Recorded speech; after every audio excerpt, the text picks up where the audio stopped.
प्रिय श्रोताओं, आज मैं आपको सुनाने जा रही हूँ निर्जला एकादशी की बड़ी ही पावन और पौराणिक कथा। यह ऐसी निर्जला एकादशी है जिसका पालन करने से अन्य सभी एकादशियों का फल मिल जाता है। तो चलिए ऐसी परम पवित्र पांडव निर्जला एकादशी के उपलक्ष्य में हम उसी से जुड़ी हुई सुंदर पौराणिक कथा का श्रवण करते हैं। आइए आज की निर्जला एकादशी व्रत कथा प्रारंभ करते हैं। ज्येष्ठ मास के शुक्ल पक्ष में आने वाली निर्जला एकादशी का वर्णन हमें ब्रह्मा वैष्णवव्रत पुराण में प्राप्त होता है, जहाँ पर शील वासुदेव जी और भीमसेन के बीच में एक विशेष संवाद होता है। एक समय युधिष्ठिर के छोटे भाई भीमसेन ने शील व्यास देव जी से पूछा, हे विद्वान और पूजनीय पितामह, कृपया आप मेरी एक विनती सुनिए। मेरे बड़े भाई युधिष्ठिर, माता कुंती, अर्जुन, नकुल, सहदेव और द्रौपदी भी एकादशी के दिन कुछ अन्न ग्रहण नहीं करते। वे सदैव मुझसे भी उपवास और व्रत करने के लिए कहते हैं और इस व्रत को मैं जानता तक नहीं। एकादशी के दिन व्रत रखना एवं शास्त्रीय विधान है, लेकिन मैं उससे कहता हूँ कि उपवास नहीं रख सकता। मैं दान दे सकता हूँ और उचित विधि विधान के साथ भगवान केशव की पूजा उपासना कर सकता हूँ, लेकिन मैं व्रत नहीं रख सकता। कृपया मुझे आप उपदेश दीजिए हे पितामह कि मैं एकादशी व्रत का फल कैसे प्राप्त कर सकूँ। भीमसेन की ऐसी बात सुनकर व्यास देव जी ने कहा, हे भीम, अगर तुम उच्च लोकों में जाना चाहते हो और नरक लोकों की अग्नि से बचना चाहते हो तो तुम्हें हर मास में आने वाली दोनों एकादशी व्रतों का पालन करना चाहिए, भोजन ग्रहण नहीं करना चाहिए। व्यास देव जी की बात सुनकर भीमसेन और उदास हो गए। उन्होंने अश्रुपूरित नेत्रों से अपने पितामह से कहा, हे पितामह, मेरे लिए भगवान द्वारा निर्देशित 24 एकादशियों का व्रत रखना तो अत्यंत असंभव है। मैं तो एक क्षण के लिए भी भूखा नहीं रह सकता। मेरे उदर में सदैव वक्र नामक अग्नि भूख की ज्वाला सदैव उपस्थित रहती है और यह अग्नि अत्यधिक भोजन करने से ही बुझती है। इसीलिए प्रयास अगर मैं कर भी लूँ बहुत ज़्यादा, लेकिन वर्ष में एक बार ही दिन उपवास रख सकता हूँ, एक ही दिन भूखा रह सकता हूँ, इससे ज़्यादा नहीं। कृपया मुझे उपदेश दीजिए कि क्या मुझे ऐसा व्रत जिसका पालन करके एकादशियों का फल प्राप्त हो जाए। यह सुनकर व्यासदेव जी ने कहा, हे पुत्र, ज्येष्ठ मास के शुक्ल पक्ष के दौरान आने वाली एकादशियों का नाम निर्जला एकादशी है।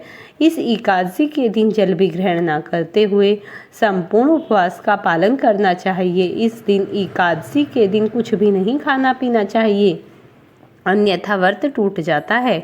सिर्फ अन्न जल ही ग्रहण करना चाहिए, अन्न जल का भी त्याग कर देना चाहिए। इस व्रत का पालन करने से सूर्योदय से लेकर द्वादशी के दिन सूर्योदय तक करना चाहिए। अगर कोई कठोरता के बिना जल ग्रहण किए बिना अन्न बिना आहार लिए इस व्रत का पालन कर लेता है तो उसे वर्ष की समस्त एकादशियों के पालन का फल प्राप्त हो जाता है। एक बार भगवान श्री हरि ने स्वयं मुझे बताया था, अगर कोई भी मेरी शरण ग्रहण करता है तो इस निर्जला एकादशी के व्रत का पालन करता है जो मुझे अत्यंत प्रिय है, तो वह निश्चित रूप से समस्त पापों से मुक्त हो जाता है। और वास्तव में समस्त एकादशियों में भोजन वर्जित नहीं माना गया, लेकिन निर्जला एकादशी में तो भोजन के साथ साथ पानी भी वर्जित नहीं माना गया। इस दिन एकादशी के पालन से समस्त पवित्र तीर्थों की यात्रा के समान फल प्राप्त होता है। मृत्यु के समय यमदूत उसके पास तक नहीं आते, बल्कि विष्णुदूत उसे भगवान विष्णु के धाम में ले जाने के लिए आते हैं। महर्षि व्यासदेव जी की यह बात सुनकर भीमसेन ने निश्चय किया कि अब वे ज्येष्ठ मास के शुक्ल पक्ष में आने वाली निर्जला एकादशी का पूर्ण श्रद्धा और नियम से पालन करेंगे, और उन्होंने वो व्रत आरंभ कर दिया और इसीलिए वह व्रत को पांडव निर्जला एकादशी या फिर भीमसेनी एकादशी के नाम से जाना जाने लगा। इस एकादशी का पालन करने से सुमेरु या मंदर पर्वत के समान पाप कर्मों के फल का नाश हो जाता है। स्वयं भगवान श्री कृष्ण ने घोषणा की कि पवित्र नदी में स्नान, दान देना, वैदिक मंत्रों का जप, यज्ञ करना तथा निर्जला एकादशी के दिन अमोघ हो जाता है, उसका अनंत गुना अधिक और अक्षय पुण्य प्राप्त होता है। श्रद्धा और प्रेम पूर्वक अगर कोई व्यक्ति इस पांडव निर्जला एकादशी का व्रत कथा का श्रवण भी कर लेता है, सुन भी लेता है या फिर उसका पाठ भी कर लेता है, तो उसे भी वैकुंठ धाम की प्राप्ति होती है। तो जरा सोचिए, पूर्ण श्रद्धा भक्ति भाव से और उनके नियमों के साथ जो व्यक्ति इस पांडव निर्जला एकादशी के व्रत का पालन करेगा, उन्हें भगवान की कितनी असीम अक्षय कृपा प्राप्त होगी, इसकी कल्पना करना हमारे लिए असंभव है। तो इसीलिए प्रत्येक मनुष्य को अपनी क्षमता अनुसार इस दिन पांडव निर्जला एकादशी व्रत का पालन करना चाहिए। चाहे स्त्री हो या पुरुष, विवाहित हो या अविवाहित, बालक हो या वृद्ध, सभी को अपनी अपनी क्षमता के अनुसार इस निर्जला एकादशी के व्रत का पालन करना चाहिए। इस निर्जला एकादशी के उपलक्ष्य में आपके सभी अलग अलग मतभेद होते हैं। कुछ लोग चाहते हैं कि हमें अगर बीमार हैं तब कैसे व्रत रखें, पीरियड्स में कैसे व्रत रखें, गर्भवती महिलाएं कैसे रखें, जिन्हें दवाई लेनी पड़ती है उन्हें कैसे व्रत रखें। इन सब के लिए मैं आपको एक विशेष वीडियो बनाकर अपने चैनल पर अपलोड कर चुकी हूँ, आप उसे भी सुन सकते हैं और उसी के अनुसार आप अपना व्रत कर सकते हैं। इस तरीके से आपको सभी जानकारी मिल जाएगी। संपूर्ण एकादशी तिथि प्रातः सूर्योदय काल में हमें प्राप्त हो रही है, तो इसीलिए अधिकतर स्थानों पर 25 जून 2026 गुरुवार के दिन इस एकादशी व्रत का पालन किया जाएगा। हालांकि वैष्णव कैलेंडर के अनुसार कुछ स्थानों पर महाद्वादशी नियम का पालन करते हुए कुछ वैष्णव भक्त 26 जून 2026 शुक्रवार के दिन भी पांडव निर्जला एकादशी के व्रत का पालन कर रहे हैं। तो आप सभी अपनी क्षमता के अनुसार इस निर्जला एकादशी व्रत का रख सकते हैं। इसीलिए बात करते हैं इस बार निर्जला एकादशी पर किन किन नियमों का पालन करना है और शास्त्रोक्त विधि के अनुसार किस प्रकार हमें व्रत रखना है। हमारे शास्त्रों में वर्णन आता है कि एकादशी का व्रत वास्तव में 3 दिन का व्रत होता है, यानी कि दशमी, एकादशी और द्वादशी। इन 3 दिनों तक हम नियमों का पालन करते हैं। तीनों दिन अलग अलग नियमों का पालन करते हैं और दशमी के दिन क्या खाएं, क्योंकि व्रत की तैयारी एक दिन पहले यानी दशमी तिथि से ही प्रारंभ हो जाती है। तो इसीलिए इस बार 25 जून को आने वाली पांडव निर्जला एकादशी का व्रत रखने के लिए एक दिन पहले दशमी के दिन से ही यानी 24 जून की संध्या के समय से ही हमें बाहरी अन्न ना लें। अगर आप कुछ भोजन लेना चाहते हैं तो सूर्योदय से पहले लें और कुछ हल्का फुल्का ही खाएं। कई भक्त दशमी की रात्रि में अंत्याग देते हैं, जिससे कि प्रातः काल तक पेट में कोई भी अन्न ना बचे, और यह एक अत्यंत शुभ और शास्त्र सम्मत विधि है। उसके बाद दशमी की रात्रि में अपनी इंद्रियों को संयम में रखते हुए ब्रह्मचर्य व्रत का पालन करते हुए भूमि पर शयन करना चाहिए। परम भगवान श्री कृष्ण के ऊपर अपना ध्यान केंद्रित करके उनसे प्रार्थना करते हुए सोना चाहिए। दशमी के दिन आप एकादशी के दिन जो पूजा अर्चन करते हैं उसकी सारी सामग्रियां इत्यादि भी लेकर रख सकते हैं। एकादशी के दिन जो भी आप दान देना चाहते हैं वही रख दे सकते हैं। और इस बार आने वाली निर्जला एकादशी की तैयारी करते हुए दशमी के दिन शारीरिक रूप से और मानसिक रूप से और चेतना की दृष्टि से भी हमें अपने आप को तैयार करके फिर दशमी को विश्राम करना चाहिए। और अगले दिन दशमी एकादशी होने पर ब्रह्ममुहूर्त में उठ जाना चाहिए। और ब्रह्ममुहूर्त का समय जैसे कि आप जानते हैं सूर्योदय से 1.5 घंटा पहले का होता है, तो इसीलिए लगभग आपको 4:30 बजे उठ जाना चाहिए। उठने के बाद सोम स्नान से स्वच्छ हो जाइए। स्नान करते हुए अगर आपके आसपास कोई पवित्र नदी हो तो वहां जाकर स्नान करिए, या फिर घर में ही गंगा जल डालकर स्नान कर सकते हैं। और मंत्र का उच्चारण करते रहे, ओम गंगेश यमुनेश चौ गोदावरी सरस्वती नर्मदे सिंधु कावेरी जलसमिन संधिंधे कुरु। इस मंत्र के द्वारा आप सभी पवित्र नदियों का आह्वान करते हुए उनसे प्रार्थना करें और इस व्रत को आप करें। इस तरीके से इस व्रत को करने के बाद स्वच्छ साफ कपड़ों को धारण कीजिए और फिर घर के पूजा स्थान को साफ स्वच्छ करने के बाद वहां पर भगवान को जगाइए। अपने गुरु का स्मरण करते हुए भगवान का जयकारा करते हुए मंदिर के द्वार खोलिए। उससे पहले भगवान को कुछ मीठा भोग लगाइए और ध्यान रहे निर्जला एकादशी के दिन आप भगवान को अन्न भोग में नहीं लगाना चाहिए, क्योंकि भगवान एकादशी का व्रत नहीं करते, तो इसीलिए भगवान को कुछ मिष्ठान भोग लगाना। कहते हैं द्वादशी तिथि पर तुलसी माता और ग्यारस माता की कथा सुनने पर ही यह व्रत संपूर्ण माना जाता है, तभी इसका फल प्राप्त होता है। तो आइए हम सब मिलकर सुनते हैं आज तुलसी माता की बड़ी ही पौराणिक और दुर्लभ कथा। प्राचीन कथा के अनुसार एक बुढ़िया माई थी जो नित्य प्रति तुलसी माता का बिड़ला सींचती तुलसी माता की पूजा किया करती थी।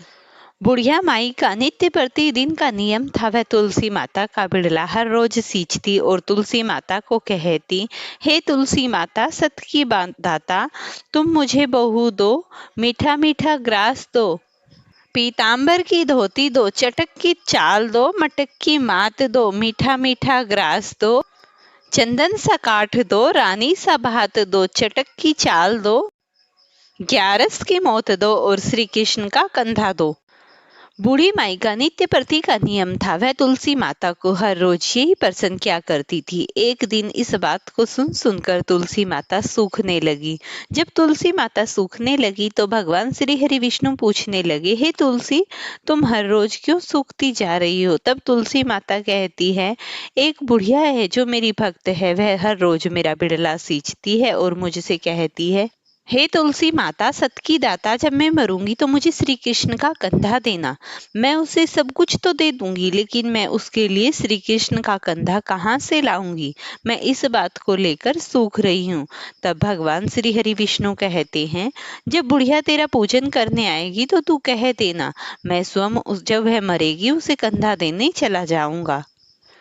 कुछ समय बाद बूढ़ी माई मर गई और उसके मरने के बाद गांव वाले सभी लोग वहां पर इकट्ठा हुए और बुढ़िया को शमशान ले जाने के लिए उठाने लगे, लेकिन वह किसी से भी नहीं उठी, वह इतनी भारी हो गई। तब श्री कृष्ण भगवान वहां 12 बरस के बालक बनकर आ गए और वहां पर एकत्रित भीड़ को देखकर पूछने लगे, ये भीड़ कैसी जमा है? तब सब कहने लगे, यहाँ एक बूढ़ी माई मर गई है।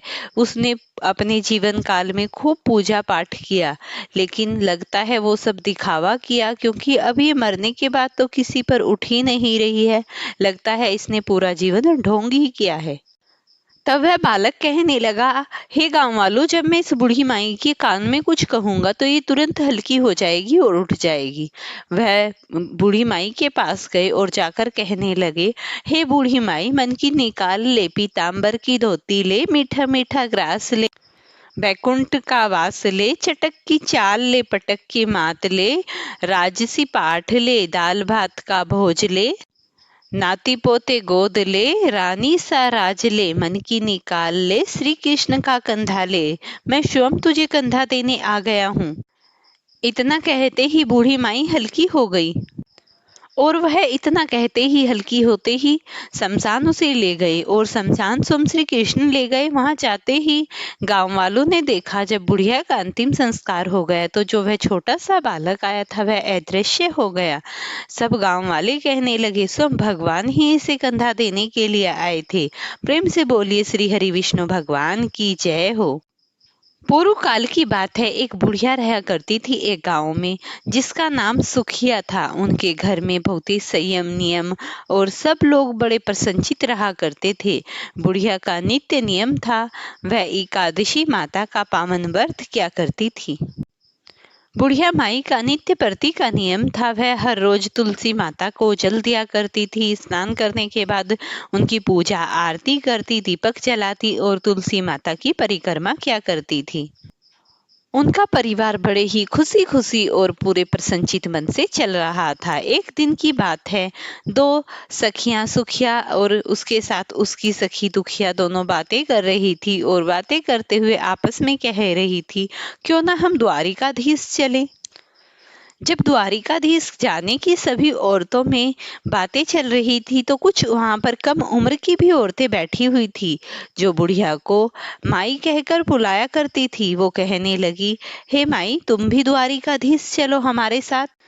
बुढ़िया माई कहने लगी, हाँ हाँ बहन, द्वारिकाधीश जाने का तो मेरा भी बड़ा मन है, चलो मैं भी तुम्हारे साथ जाऊंगी, लेकिन पहले मैं अपने घर जाकर अपने बेटे बहू से पूछ आती हूँ।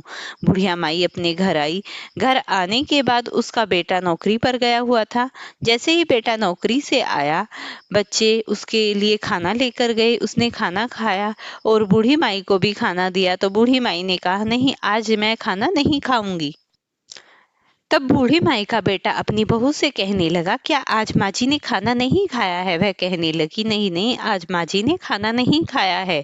तब वह अपनी माता के पास गया और कहने लगा, माँ जी क्या आज तुम्हारी तबीयत खराब है? आज जो आपने खाना नहीं खाया, चलो मैं तुम्हें कुछ वैद्य जी को दिखा कर लाता हूँ। माता कहने लगी, नहीं नहीं बेटा, वैद्य जी के पास जाने की कोई बात नहीं है, मैं ऐसे ही ठीक हो जाऊंगी। वह कहने लगा, फिर क्या बात है, जो भी कुछ मन में चल रहा है उसे आप बताओ। तब बूढ़ी माई कहने लगी, बेटा आज मैं कीर्तन में जब गई हुई थी तो वहां पर मेरी सखियों ने एक मंडली बनाई और उन्होंने कहा, चलो सब सखियां मिलकर द्वारिकाधीश चलते हैं। वह कहने लगा, तो फिर माता इसमें संशय की क्या बात है, चली जाओ आप भी।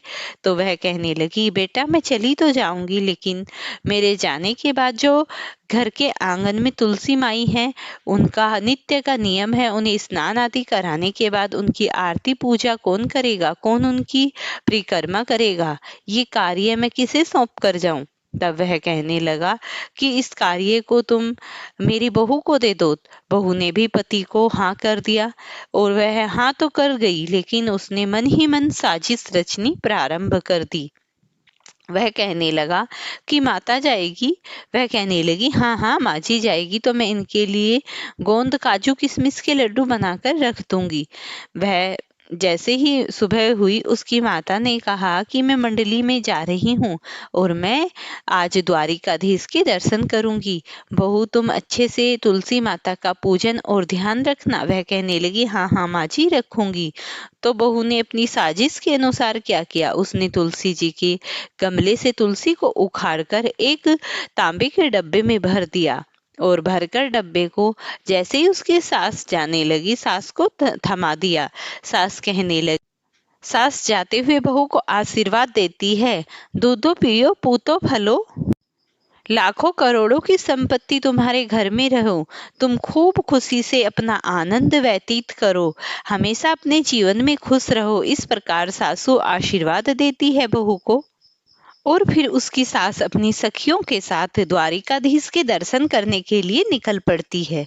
जैसे ही रास्ते में चलते चलते शाम हो जाती है तो सभी आपस में कहती हैं, चलो पहले जो खाना लेकर आए हैं उसे खा लेते हैं।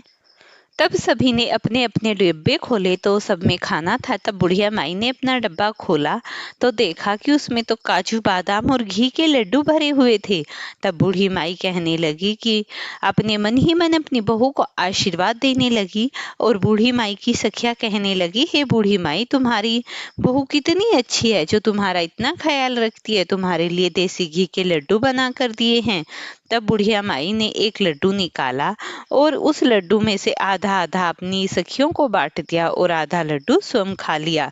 खाना पीना करने के बाद सभी ने सोचा, चलो अब द्वारिकाधीश की यात्रा प्रारंभ करते हैं। जैसे ही सभी द्वारिकाधीश की यात्रा के लिए निकली तो द्वारिकाधीश पहुंचने पर उन्होंने देखा कि बहुत लंबी भारी भीड़ लगी हुई है। वहां जाकर सोचने लगी, हमें किस प्रकार द्वारिकाधीश के दर्शन होंगे, लेकिन वहां क्या था, सभी द्वारिकाधीश के दर्शनों के लिए इधर उधर देखने लगी। बूढ़ी माई आंखें बंद करके कहने लगी, हे प्रभु, हे तीनों लोकों के स्वामी, मैं पहली बार आई हूँ, मुझे पता नहीं दर्शन होंगे या नहीं, मैं इस भीड़ में कैसे दर्शन कर पाऊंगी भला। जैसे ही बूढ़ी माई ने आंखें खोली तो वह उस भीड़ में सबसे आगे खड़ी हुई थी और उसमें जैसे ही वह भीड़ में आगे थी तो उसके सामने थे स्वयं द्वारिकाधीश। जैसे ही बूढ़ी माई द्वारिकाधीश के समक्ष आई तो बुढ़िया के आंखों से अश्रुधारा बहने लगी और जो वह प्रसाद लेकर गई थी उस प्रसाद को उसने द्वारिकाधीश को भोग लगाने के लिए रख दिया। जैसे ही उसने भोग लगाने के लिए द्वारिकाधीश को प्रसाद चढ़ाया तो वहां के पुजारी ने भी उस बूढ़ी माई को प्रसाद दिया। बूढ़ी माई प्रसाद को लेकर भगवान का भोग लगाकर अति प्रसन्न हो रही थी कि इस प्रसाद को मैं अपने घर लेकर जाऊंगी। और वह द्वारिकाधीश के दर्शन करके जैसे ही बाहर लौटी तब सभी सखियां मिली और आपस में बातें करने लगी कि मुझे तो दर्शन बहुत ही हल्के हल्के हुए, इतनी भारी भरकम भीड़ थी। कोई कहती है कि मुझे तो दर्शन हो भी नहीं पाए। सब आपस में इस तरीके की बातें कर रही थी। तब बूढ़ी माई कहती है, मुझे तो प्रभु के खूब दर्शन हुए, खूब आनंद आया। इस प्रकार सब फिर अपने अपने घर लौट गई। घर आने के बाद जैसे ही बूढ़ी माई घर आई तो घर आते ही बुढ़िया का उसके बेटे ने खूब स्वागत किया और अपनी माता का पैर छुए। माता ने अपने बेटे को ढेर सारे आशीर्वाद दिए और कहने लगी, बेटा जुग जुग जियो। और फिर बूढ़ी माई कहती है, बेटा बहू कहाँ है? वह कहने लगा, मैंने उसे उसके घर भेज दिया है। बूढ़ी माई कहती है, मैं 5-6 दिन की यात्रा पर क्या गई, तुमने बहू को ही घर से निकाल दिया। वह कहने लगा, उसने क्या किया था? उसने तुम्हें तुलसी का गमला उखाड़कर डब्बे में रख कर दे दिया था। वह कहने लगा, नहीं नहीं बेटा। बूढ़ी माई कहती है, उसमें तो घी गोंद के लड्डू बने रखे थे जो मैंने खाए हैं। वह कहने लगा, नहीं नहीं माँ जी, उसने तुलसी का गमला उखाड़ कर दिया था। वह कहने लगी बुढ़िया की, बेटा जो हुआ सो हुआ, जा तू उसके घर से उसे ले आ।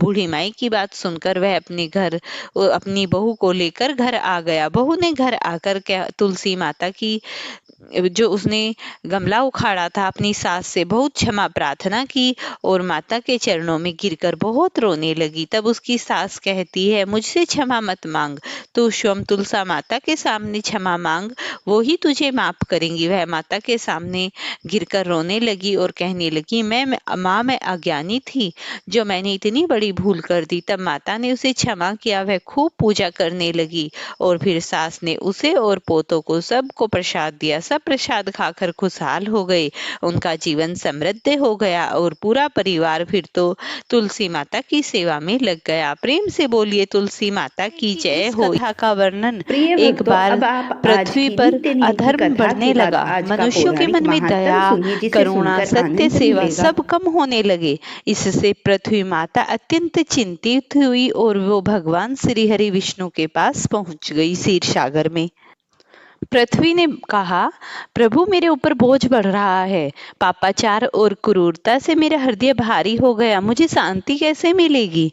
तब भगवान श्री हरि विष्णु मुस्कुराए और कहने लगे, माते मार्गशीर्ष मास के 24वें दिन जो मनुष्य नियम, संयम और भक्ति से वर्त कर मेरी कथा सुनता है, उसके भीतर का तमस नष्ट हो जाता है और उसके पाप भी शांत हो जाते हैं। वह अधर्म से धर्मात्मा बन जाता है। ऐसा हर मनुष्य आपके बोझ को हल्का करता है। इतना कहकर भगवान विष्णु ने ब्रह्मा और शिव जी को बुलाया। तीनों देवों ने मिलकर यह निर्णय दिया कि जो भी भक्त इस तिथि की कथा सुनेगा और प्रभु के नाम का स्मरण करेगा, उसके जीवन में नया प्रकाश उत्पन्न होगा, घर में क्लेश दूर होंगे और दरिद्रता का नाश हो जाएगा। तभी नारद मुनि वहां आए और बोले, हे देव, मैं इस कथा को तीनों लोकों में फैलाऊंगा ताकि मनुष्य इस शुभ तिथि का महत्व समझें और ईश्वर की ओर लौट सके। और ऐसा ही हुआ। कथा का प्रभाव बढ़ने लगा। भक्तों के घर में शांति आई, रोग दूर हुए, व्यापार में वृद्धि हुई और जीवन में सौभाग्य और चमक उठा। भगवान ने आशीर्वाद दिया, मार्गशीर्ष के 24वें दिन सत्य, भक्ति और सेवा का पालन करने वाला व्यक्ति मेरे नजदीक आ जाता है, उसके पिछले दोष भी नष्ट हो जाते हैं। इस कथा को सुनने और मार्गशीर्ष मास में पालन करने से घर में स्थायी सुख शांति आ जाती है, परिवार की कलह समाप्त हो जाती है, पूजा का पुण्य कई गुना हो जाता है, मन की स्थिरता और आत्म शांति मिल जाती है, विष्णु लक्ष्मी की विशेष कृपा प्राप्त होती है। तब भगवान श्री हरि विष्णु पृथ्वी को कहते हैं कि पृथ्वी, इस धरती पर जो भी 24वें दिन तुम्हारा कथन, पाठन और पूजा करेगा तो तुम उस व्यक्ति के जीवन को समस्त और सुलभ बनाओगी और तुम्हारा बोझ भी हल्का होगा। इसीलिए जो भी मनुष्य मार्गशीर्ष मास के 24वें दिन माता पृथ्वी की कथा सुनता है, उनके यश गुणगानों की जय जयकार करता है, उसके जीवन से समस्त प्रकार के दुख, रोग, सब चीजों से उसे मुक्ति मिलती है और वह प्रभु के धाम के निकट पहुंच जाता है। इसीलिए मनुष्य को अपने जीवन का भार दूर करने के लिए और अपने जीवन का सही सार्थक करने के लिए भगवान श्री हरि विष्णु के श्री चरणों में अपने जीवन को लगाना चाहिए। तभी भगवान इतने कृपालु हैं कि वो अपने भक्त की क्षण में हर समस्या को सुन लेते हैं और उसके जीवन की हर एक बाधाएं दूर कर देते हैं। माता पृथ्वी जब भगवान विष्णु से इस सांत्वना को सुना तो अत्यंत प्रसन्न हुई और फिर पृथ्वी लोक पर रहने लगी। इस तरीके से पृथ्वी माता न जाने कितने करोड़ों वर्षों से अभी भी बनी हुई है और समुद्र तल के ऊपरी भाग पर मनुष्यों की रक्षा करती है, उन्हें अन्न जल धन सब कुछ खाने को प्रदान करती है और मनुष्यों की हर एक इच्छा पूर्ति करती है। पृथ्वी माता इतनी करुणामयी है कि वो